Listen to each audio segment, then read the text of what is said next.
కేరళ కుత్తునాడులో ఉండే సుభద్ర వయసు 46 ఏళ్లు. ఈమె భర్త రాజన్ గుండెపోటుతో సడన్ గా చనిపోయాడు. సుభద్రకు 3 పిల్లలు. అసలే పేద కుటుంబం. ఈమె ఇప్పుడు ఆ 3 పిల్లలను తానే పోషించుకోవాలి. అందులో కూడా చిన్న కొడుకు అతుల్ రాజ్ మెదడుకు పక్షవాతం సోకింది. మంచం దిగలేడు. భోజనం నుంచి మలమూత్రాల వరకు అన్ని బెడ్ పైనే. పెద్ద కొడుకు ఐటీఐలో జాయిన్ అయ్యాడు. తొందరగా అమ్మకు తోడుండాలనే తపన ఆ కుర్రాడిది. కానీ అందరికీ ఆ మానసిక వికలాంగుడి పెన్షనే ఆధారం. మొదట నువ్వు నా కడుపున పుట్టి నువ్వు నరకం చూస్తున్నావు, మాకు నరకం చూపిస్తున్నావు, నాకే ఎందుకు ఇలా జరిగిందని ఆ పేద తల్లి సుభద్ర చిన్న కొడుకును పట్టుకుని ఏడ్చేది. కానీ కరోనా సమయంలో ఆ చిన్నారికి ప్రభుత్వం ఇచ్చే నెలవారీ పెన్షనే అన్నం పెట్టింది. అయినా సరే మంచాన పడ్డ కొడుకుకు వచ్చే డబ్బులతో కడుపు నింపుకోవాల్సి వచ్చిందని ఆ తల్లి రోదన అంతా ఇంతా కాదు. అయితే ఆ డబ్బులు కూడా అనుకోని ఖర్చులతో అయిపోయాయి. పెద్ద కొడుకు టెక్నికల్ కోర్సులో చేరేందుకు బస్ ఛార్జీలకు పుస్తకాల కోసం ఆ పెన్షన్ సొమ్ము తీసుకెళ్లాడు. ఇంట్లో రూపాయి కూడా లేకపోవడంతో ఉన్న 2 కొడుకులకు తిండి లేదు. దీంతో వెంటనే ఓ పూట గుడి దగ్గరకు వెళ్లి బ్రతిమలాడి పూజారి దగ్గర ప్రసాదం తీసుకొచ్చి ఆ మొత్తాన్ని 2 పిల్లలకు పెట్టింది సుభద్ర. తాను మాత్రం నీళ్లు తాగి పడుకుంది. పక్కింటి వారిని అడగాలంటే బాధ అనిపించింది. ఇక సాయంత్రం అయ్యేసరికి మంచంలో ఉన్న అతుల్ రాజ్ ఆకలికి తట్టుకోలేక అన్నం కోసం అరుస్తూ ఉన్నాడు.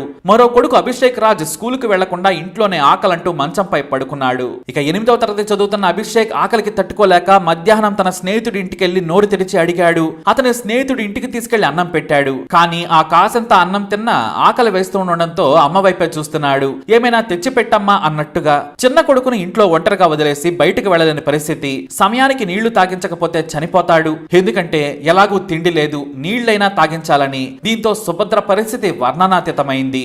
అలా సాయంత్రం అయిపోయింది. సుభద్ర ఆత్మహత్య చేసుకోవాలనుకుంది. కానీ ఆ పిల్లల మొహాలను చూసి కన్నీరు మున్నీరయింది. చివరకు 2 పిల్లలను చంపి తాను చనిపోవాలనుకున్నా కూడా ధైర్యం చాలలేదు. బంగారంలా పెంచుకున్న బిడ్డలకు తెల్లవారితే ఎవరి కాళ్ళైనా పట్టుకుని కడుపు నింపుతాను, అడుక్కొచ్చైనా సరే పెంచుదాననుకుంది. ఏదైనా సరే సాయశక్తిలా పోరాడాలనుకుంది. చనిపోవాలని అనుకోలేదు. కానీ ఇక్కడ తెల్లవారేసరికి కూడా పిల్లలు ఆకలికి తట్టుకునేలా లేరు. చివరకు తమ ఇంటికి కాస్త దూరంలో కొడుకు అభిషేక్ రాజుకు చదువు చెప్పే టీచర్ గిరిజ దగ్గరకు వెళ్ళింది సుభద్ర.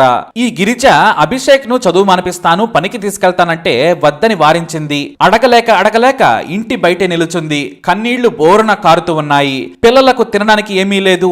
ఉదయం నుంచి నేను వాళ్ళకి ఏమీ పెట్టలేదు. ఒక్క 500 ఇవ్వమ్మా, కూలి డబ్బులు రాగానే ఇస్తానని చేయి చాచి అడిగింది. ఆ మాట వినగానే గిరిజ షాక్ అయిపోయింది. నాకెందుకు చెప్పలేదు? అన్నం అడిగితే పెట్టననుకున్నావా అంటూ ఇంట్లోకి వెళ్లి అన్నం తీసుకురాలేదు. ముందుగా 2000 రూపాయలు చేతిలో పెట్టింది. ఆ తర్వాత మళ్లీ ఇంట్లోకి వెళ్లి తాను వండిన వంట మొత్తం తీసుకుని ఆ టీచర్ పిల్లలకు ధైర్యం చెప్పాలని సుభద్ర ఇంటికి కూడా వెళ్ళింది. అక్కడ వారి దయనీయమైన చూపులు చూసి ఆమెకు కన్నీళ్లొచ్చేశాయి. ముందు తినండి అని పక్కనే కూర్చుంది. అందరూ భోజనం చేశాక ఇంటికి తిరిగి వచ్చారు. కానీ ఇక్కడ గిరిజ ఆ రోజు ఏమీ తినలేదు. కానీ ఆమె కడుపు మాత్రం నిండిపోయింది. అయినా సరే నిద్ర పట్టలేదు. ఆ మర్నాడు ఉదయమే సుభద్ర ఇంటికి వచ్చేసింది గిరిజ.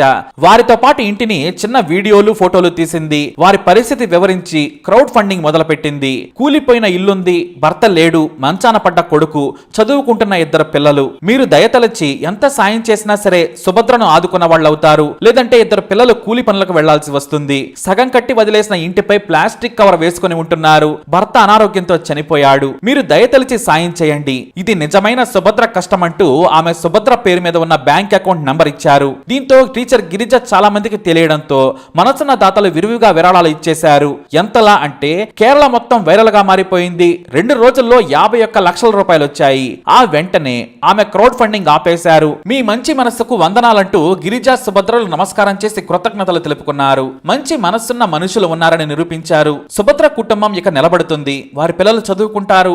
చిన్నారి అతుల్ మందులకు కూడా ఈ డబ్బు చాలంటూ పోస్ట్ పెట్టారు గిరిజ.